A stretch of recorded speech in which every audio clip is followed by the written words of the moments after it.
No resumo diário da novela Tieta, você verá: Leonora faz um teatrinho para convencer Ascânio que não sabia que ele ficaria tão bravo por ela ter saído sem avisar. O rapaz, que não muda de posição de jeito nenhum, diz que não está bravo, mas está chateado, pois não entende o que a moça iria fazer em Esplanada sem avisá-lo. A moça, então, diz que estava entediada, e quando viu a marinete de Jairo na praça, resolveu dar uma volta, alegando que avisou Rafa que ia até a cidade próxima. Jogando todo o seu charme para cima do namorado, Leonora pergunta se ele achou que ela tinha ido embora, mas Ascânio responde que ficou grilado, pois ela chegou à cidade e nem foi à prefeitura para falar com ele e dar um beijo. Leonora explica que não sabia que o cara estava aborrecido e conta que só foi passear em Esplanada, contando inclusive que passou pelo restaurante onde os dois comeram uma vez. Emendando um assunto no outro, Leonora diz que a empregada avisou que o jantar ia demorar um pouco, e Ascânio, abraçando a moça, pede a ela que não o assuste daquela maneira novamente. Em casa, Tieta diz que não quer sacanear o amigo de infância, mas não sabe o que pode acontecer se Ricardo aparecer, confessando que foi forte o que teve com o sobrinho. Osnar fica chateado, e se vestindo, avisa a Tieta que vai fazer das tripas coração e recolher seus sentimentos, pois não quer ficar no meio da situação, e diz que vai deixar a mulher sozinha, para que ela possa pensar no que vai fazer. Antes do rapaz ir embora, Tieta acaricia o rosto do moço, e diz que ele é o homem mais legal que ela já conheceu. E o rapaz acaba comentando que, mesmo assim, ele está em segundo lugar na vida da cabrona. Na sala, Tonha explica a Arthurzinho que está a maior confusão em sua casa, pois Ricardo, filho de Perpétua, desapareceu do seminário e todo mundo está preocupado. O filho do coronel, então, pergunta a ela se não prefere deixar aquele assunto para depois. Mas quando vai convidá-la para fazer alguma coisa, Osnar aparece e reconhece o rapaz, dizendo que é uma pena que não possa ficar, pois gostaria muito de relembrar as coisas do passado. O empresário pergunta se ele está falando das cabras de mangue seco e Osnar responde: "Olha, se você ainda gosta disso, o problema é seu, viu? Eu já cresci e meu negócio agora é outro", dando um apertão em Tieta e dizendo que se ela quiser, sabe onde encontrá-lo. O clima pesa e Arthurzinho diz que acha que escolheu a hora errada para fazer uma visita e vai embora, prometendo voltar mais tarde. Em Mangue Seco, Marcolino diz a Modesto e Juraci que a situação de Tonha no cartório de Esplanada está acertada, pois os documentos que tinham sumido vão voltar a aparecer e Tieta vai encontrar tudo nos conformes e pode até provar que Tonha é a legítima dona daquela praia. Juraci continua atormentando o marido, dizendo que está com pena de bafo de bode e coisa e tal. Mas Marcolino perde a paciência e começa a assustar a esposa, dizendo que ela está mudando de cor e vai ter um ataque dos rins. A mulher vai para o quarto colocar uma bolsa de água quente nas costas, enquanto o advogado reclama com Modesto sobre seu casamento. Mas, mudando de assunto, Marcolino comenta com um amigo que agora só falta providenciar a desapropriação daquelas terras, e a Brascânio molhar a mão deles pelo negócio, conforme tinham combinado com Arthurzinho. Modesto, então, pergunta se o amigo acha que podem confiar no filho do coronel e o advogado responde: "Modesto, olha só, Tonha como herdeira. O coronel, caduco. Nós temos outra saída?" Enquanto isso, em Mangue Seco, a polícia vai até o circo para tirar o lixo que está atrás do barraco de bafo de bode, mas o rapaz está completamente apático. O policial avisa que se o rapaz não fizer o que ele mandou, vai colocá-lo atrás das grades e coisa e tal, mas nada de bafo de bode responder. As crianças aparecem e contam ao guarda que o cachaceiro está doente, pois está com problemas psicológicos. Depois que o policial sai, Edmundo diz a Bentinho que é melhor eles irem embora e o bebum pede para ficar sozinho. Segundos depois, o sujeito acaba declarando para a garrafa de cachaça que ele só tem uma saída e mete o goró para dentro de uma vez só. Na pracinha, Imaculada conta a Letícia que tem um amor impossível e, enquanto não esquecê-lo, não vai poder ter outro namorado. Porém, a mocinha se recusa a contar quem é e encerra o assunto, indo embora. Na sacristia, Cosme explica a Mariano sobre a fuga de Ricardo do seminário e acaba confessando que achou que se os dois voltassem para lá, tudo estaria resolvido. O sacerdote, então, pergunta sobre o que o seminarista está falando e Cosme dá aquela enrolada, dizendo que achou que, no seminário, seu amigo estaria mais protegido. Mariano, então, explica ao moço que o seminário não é uma fuga e precisa ter vocação, dizendo que o moço está passando por um momento difícil e esse sumiço é o final da crise. Sinira aparece e resolve ouvir a conversa, descobrindo que Ricardo está desaparecido há 2 semanas e a confissão dos dois de que tem medo do que possa acontecer com o filho de Perpétua. Sinira corre para a casa de Amorzinho para contar a novidade e diz que quando Perpétua souber da situação, vai ter um chilique e vai sobrar para elas duas. Assustada, Amorzinho quer saber se a Beata já sabe do babado e as duas resolvem ir até a casa da Bruaca para conferir. Araci recebe a dupla e conta que Cosme esteve ali contando tudo, mas Amorzinho manda a empregada chamar a patroa e avisar que as duas estão ali. A moça, choramingando, conta que Perpétua não estava em casa, pois saiu desesperada, dizendo que iria revirar o mundo atrás do filho. Já na pensão, Sinira diz a Milu que está preocupada, pois Cosme chegou na cidade e contou sobre Ricardo para Padre Mariano e Perpétua, afirmando que a tribo Fu sai desesperada atrás do filho. Imaculada chega bem na hora e descobre que Ricardo está desaparecido há 2 semanas. Ela ouve Sinira dizer que, por estar tanto tempo sumido, Mariano acha que o rapaz pode estar morto e a garota acaba desmaiando. Milu e Sinira correm para acudir a garota, já no sofá, não recobra a consciência. A Beata quer saber de que príncipe a ex-rolinha estava falando, mas Milu dá uma desculpa e Sinira resolve ir atrás de Perpétua. Sozinha com Milu, Imaculada, que estava fingindo, levanta e diz à dona da pensão que está muito preocupada, mas pede a ela que não revele nada sobre seu príncipe, principalmente para Tieta. Na venda de Terto, Amorzinho comenta sobre o sumiço de Ricardo e o verdureiro, chamando a viúva de fofoqueira. Diz a ela que, agora, o povo todo da cidade já está sabendo da situação. Amorzinho vai embora chateada, e Laura aparece para pegar suas compras. Nesse meio tempo, Elisa conta a Timóteo sobre seu sobrinho, e diz que Perpétua está feito louca pela cidade, caminhando de um lado para o outro, sem parar. O dono do armarinho diz que sabia que Ricardo não iria durar muito naquele seminário, pois ele mudou muito depois que voltou para a cidade, afirmando que às vezes é bom tomar um pouco de distância, para perceber o que está realmente acontecendo. Os dois acabam discutindo, e Elisa manda o ex-marido embora, mas ele se recusa, dizendo que só está continuando com aquela farsa por causa de Tonho. Nesse meio tempo, Arthurzinho resolve fazer uma visitinha a Ascânio, mas acaba sendo recebido por Leonora, que enfrenta o sujeito, se apresentando como enteada de Tieta e dizendo que sabe tudo sobre ele, inclusive que o empresário mandou investigar a vida de sua madrasta. No entanto, Ascânio aparece e Leonora muda de assunto, dizendo ao namorado que estava insistindo para que o rapaz ficasse para jantar, mas, infelizmente, ele disse que não pode. Sozinho com um amigo de infância, o secretário-geral da prefeitura pergunta ao filho do coronel se ele foi ali para tratar de algum assunto em particular. Arthurzinho diz que não é nada importante e Ascânio, então, pede que os dois conversem no dia seguinte, alegando que não gosta de deixar Leonora esperando por ele para jantar. Na fazenda, o coronel passa a maior bronca nas rolinhas, reclamando de tudo e dizendo que elas agora só querem paparicar Arthurzinho e nem dão mais bola para ele. As rolinhas tentam se desculpar, mas o bode velho está furioso e grita por Filomena, que aparece apressada na sala. Tapitanga então diz à moça: elas ainda não fizeram nada, mas se fizerem, coloco todo mundo no quarto de castigo, a pão e água, mas antes, mando Trapizomba dar uma surra em cada uma e quebrar todos os seus ossos. Filó intervém a favor das mocinhas, garantindo que elas não vão fazer nada de errado, e o coronel manda todo mundo ir para o quarto, dizendo a Filó para ficar de olho, pois, se alguma das suas rolinhas se desencaminhar, ela vai ser a culpada. Perpétua chega em casa e diz a Cosme que procurou por toda a cidade e ninguém sabe de Ricardo. A viúva diz ainda que foi até a casa de Tieta, mas ela garantiu que não sabe onde o moço está. Cosme, então, resolve chamar Perpétua de Perpetinha e pergunta, abraçando a mulher, se pode fazer alguma coisa para ajudar. Revirando os olhos, a tribo Fu diz que, já que ele já deve estar instalado em sua casa, pode pegar um copo d'água para ela, pois pelo menos para isso ele serve. Durante o jantar, Leonora pergunta a Ascânio o que Arthurzinho queria, e o moço diz que ele queria tratar de assuntos da Brascânio, mas avisou ao amigo que não fala sobre trabalho em casa. Leonora fica toda feliz e quer saber se o namorado quer mais vinho, mas ele muda de assunto e lembra sobre os 5 filhos que a garota quer ter, dizendo que acha que os dois deveriam começar logo a encomendar o primeiro bebê.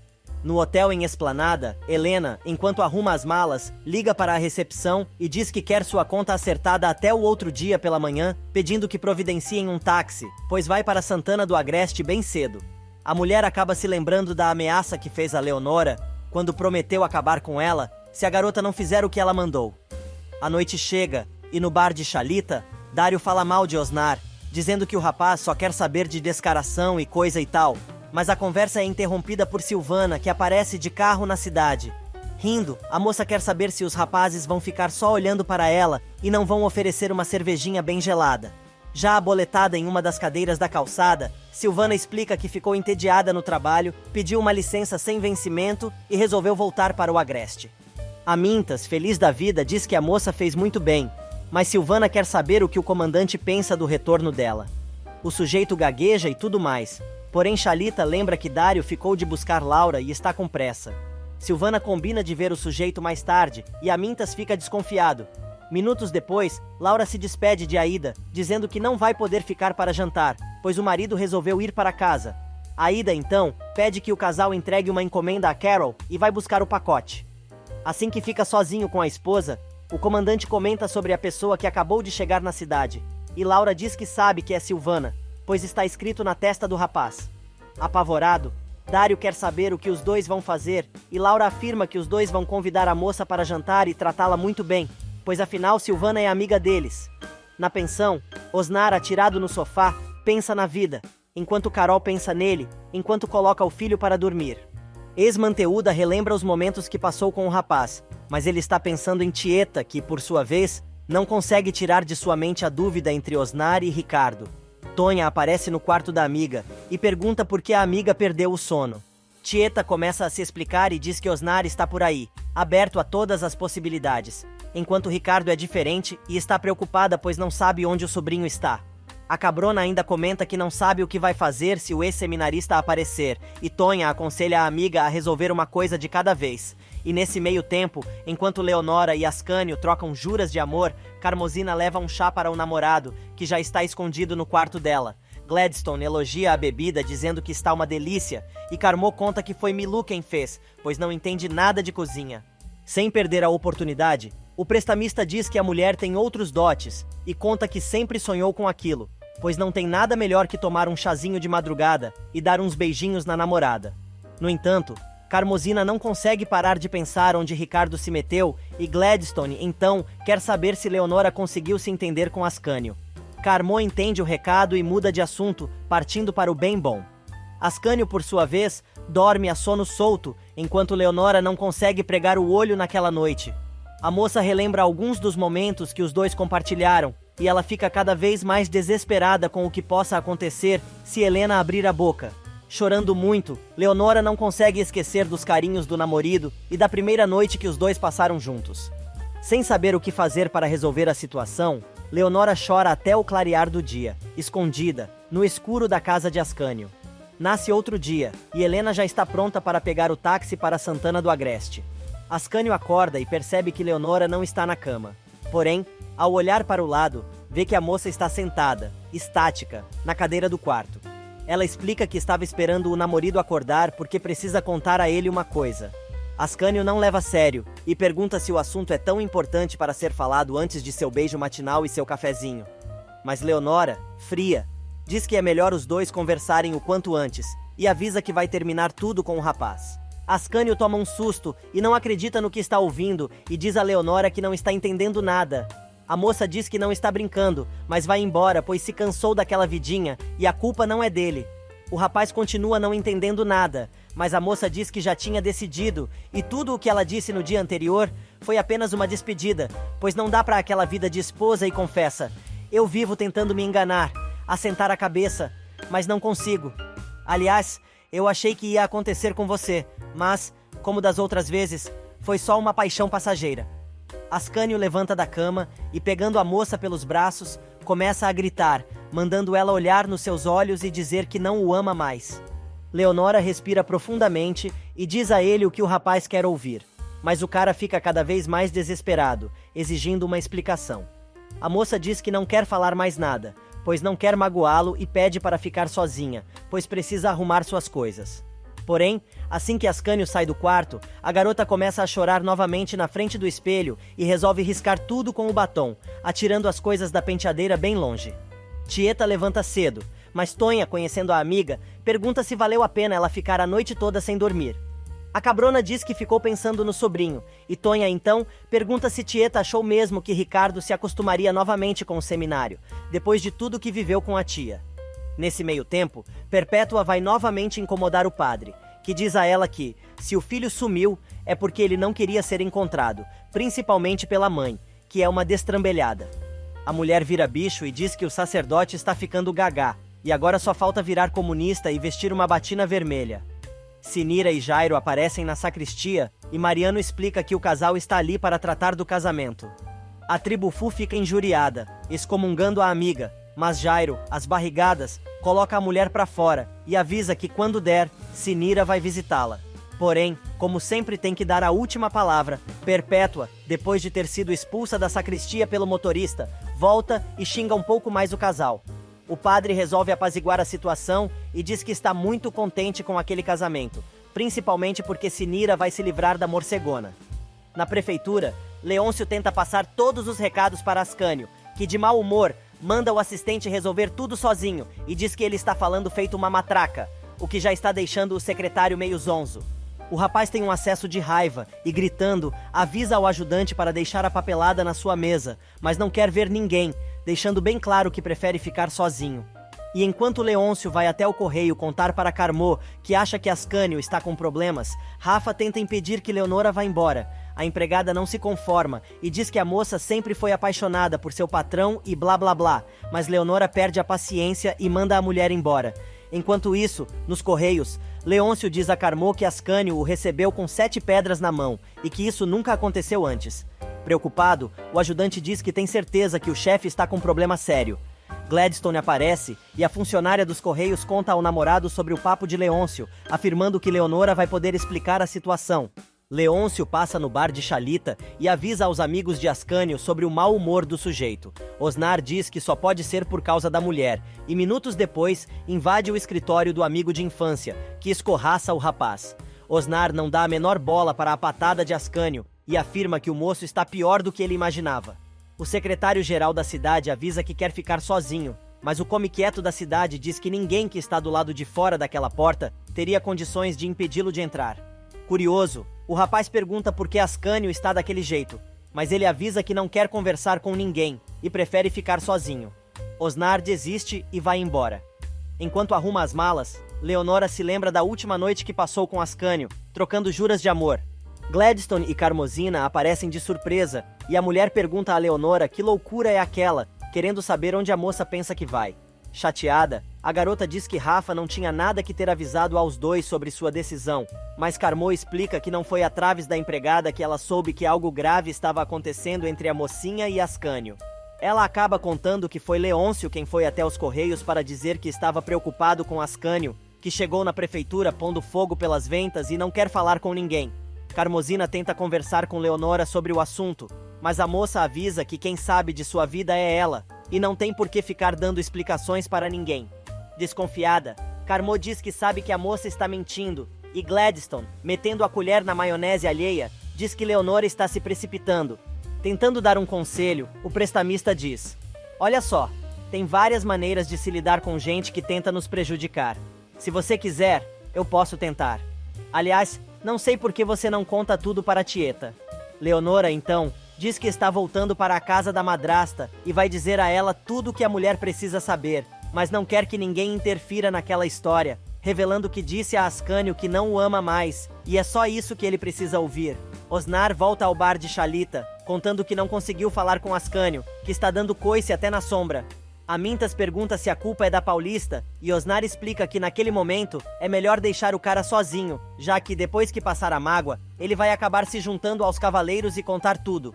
Aida chega na casa de Amorzinho e pega a mulher dormindo no sofá. Ela acorda a sócia que conta que dormiu ali desde a noite anterior, pois queria ver tudo pronto e acabou apagando de cansaço. A ex-mulher de Modesto Pires, então feliz da vida, elogia os bordados da amiga, dizendo que os apliques vão ficar lindos nos vestidos que Carol está confeccionando e convida a viúva para ir até a casa da ex-Teuda em Mangue Seco. Jairo, na praça, embarca os passageiros na marinete e as crentes da cidade aparecem do nada, perguntando a Sinira se ela vai para a esplanada. A mulher diz que vai buscar o vestido de noiva que mandou fazer, pois Jairo fez questão, mas Manon aparece, perguntando se a moça vai mesmo casar de branco. Sinira não gosta e pede para Jairo fazer alguma coisa. O cara então manda Manon vazar, mas ela se joga para cima do sujeito, entregando uma caixa para ser levada para outra cidade. Enquanto Jairo se prepara para partir, as 3 fofoqueiras, lideradas por Cora, comentam sobre o vestido de noiva, dizendo que não colocam a mão no fogo por Sinira. Porém, quando já está dando a volta na praça para pegar a estrada, Jairo é parado por Bafo de Bode, que se joga na frente do carro, dizendo que é Posidônio Antunes. O bebum avisa que é melhor Jairo levá-lo para a esplanada ou não arreda o pé dali. Jairo pede ajuda a Leôncio e um guarda que estavam assistindo o espetáculo da praça, e finalmente o pau d'água é removido da via pública. Momentos depois, Amorzinho e Aida chegam à casa de Carol, que elogia os bordados da parceira de negócios. Porém, a viúva está fazendo uma vistoria na casa da Esteuda e comenta que o local é muito diferente, querendo saber como se forra a cama redonda, pois não sabia que tinha lençol redondo.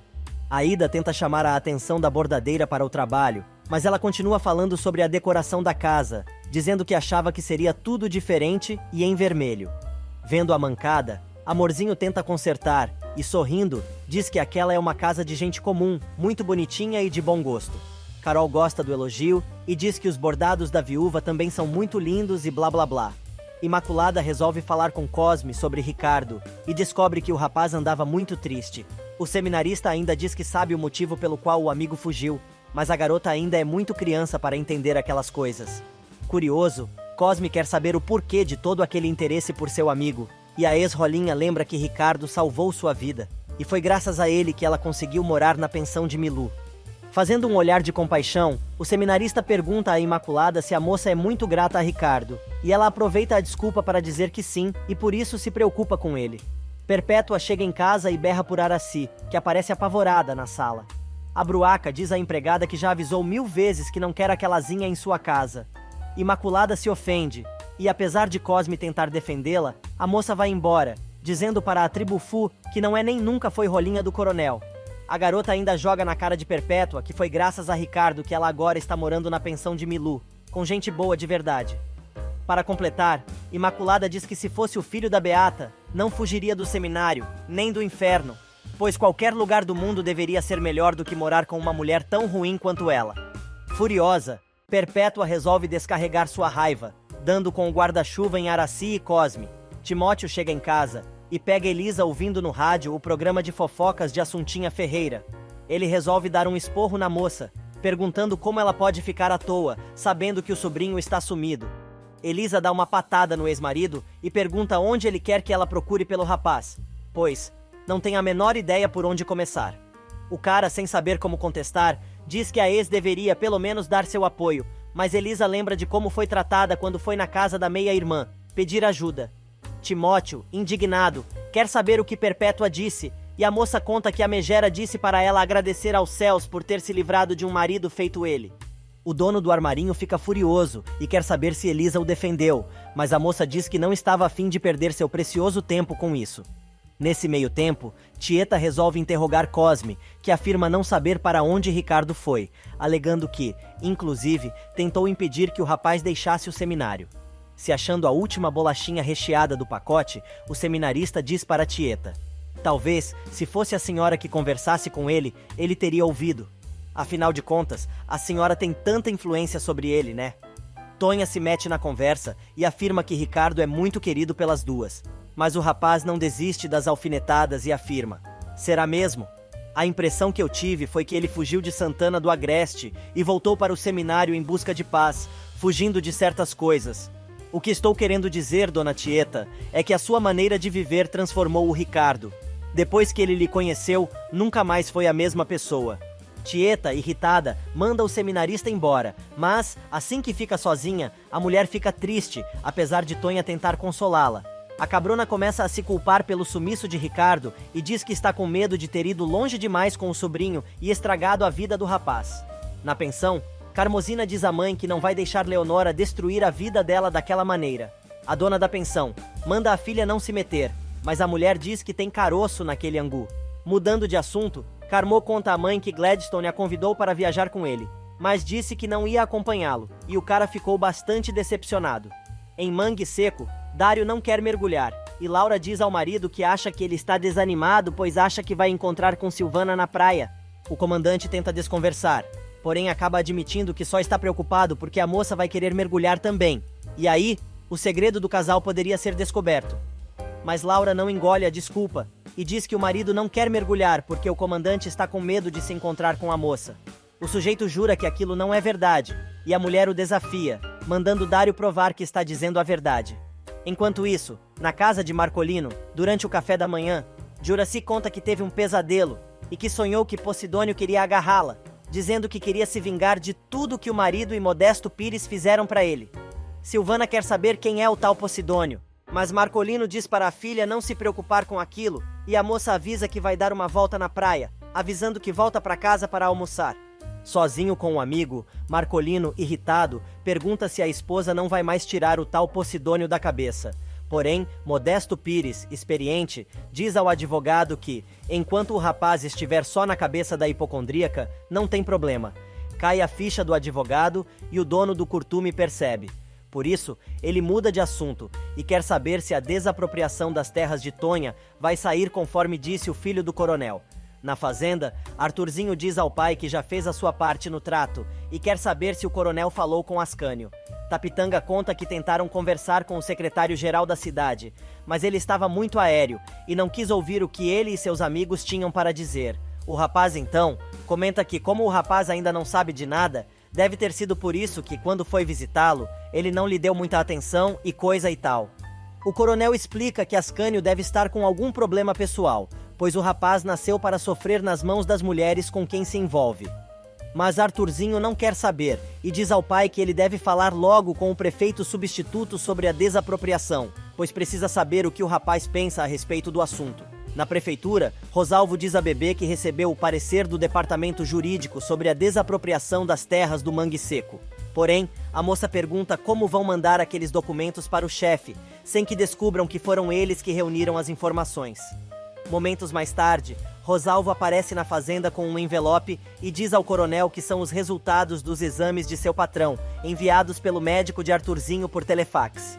O coronel não entende nada e o engenheiro tenta explicar, mas o filho de Tapitanga aparece, dizendo para seu funcionário que não adianta o palavrório, e convida o pai para ir até a prefeitura conhecer uma das maravilhas da nova tecnologia. Sozinho com Trapizomba, o coronel, desconfiado, diz ao capanga que se deu conta que tem algo de podre no reino da Dinamarca e precisa descobrir o que é. Silvana aparece na casa de Dário e entra sem bater na porta, porém, dá de cara com Laura, que está arrumando o armário. Toda sorridente, a mulher recebe a visita, que quer saber se ela fez mal em voltar. Porém, Laura diz que não tem que achar nada e avisa que o comandante foi mergulhar. Silvana, então, diz que sabe disso e está ali para conversar com ela. Sabino aparece na casa de Ascânio para levar as malas de Leonora. Rafa tenta mais uma vez impedir a partida da moça, mas ela não dá bola para a empregada e vai embora. Nesse meio tempo, Bebê passa um cheque para Timóteo pela roupa nova que comprou, e o cara aproveita para dar uma cantada na garota. Porém, quando os dois estão quase se beijando, Nevinha aparece, interrompendo o clima e avisando que vai para o intervalo. Assim que a moça sai, Timóteo tenta novamente. Porém, dessa vez, é a Mintas quem interrompe, chamando o amigo para ver quem acabou de chegar na cidade. Do lado de fora da loja, Helena descarrega suas malas do táxi e, sem cumprimentar ninguém, entra na prefeitura. Osnar comenta com os amigos que tinha dito que o problema de Ascânio era a mulher e a chegada da ex vai dar o maior bafafá na cidade. Nesse meio tempo, o trio vê Leonora, acompanhada por Sabino e suas malas, atravessando a cidade. E Helena entra no escritório de Ascânio, querendo saber se chegou em boa hora. Na casa de Tieta, Leonora começa a chorar e pergunta se a madrasta pode recebê-la de volta. Tieta se abraça na moça e diz que não existe nada melhor do que um dia atrás do outro, afirmando que todo aquele sofrimento vai passar.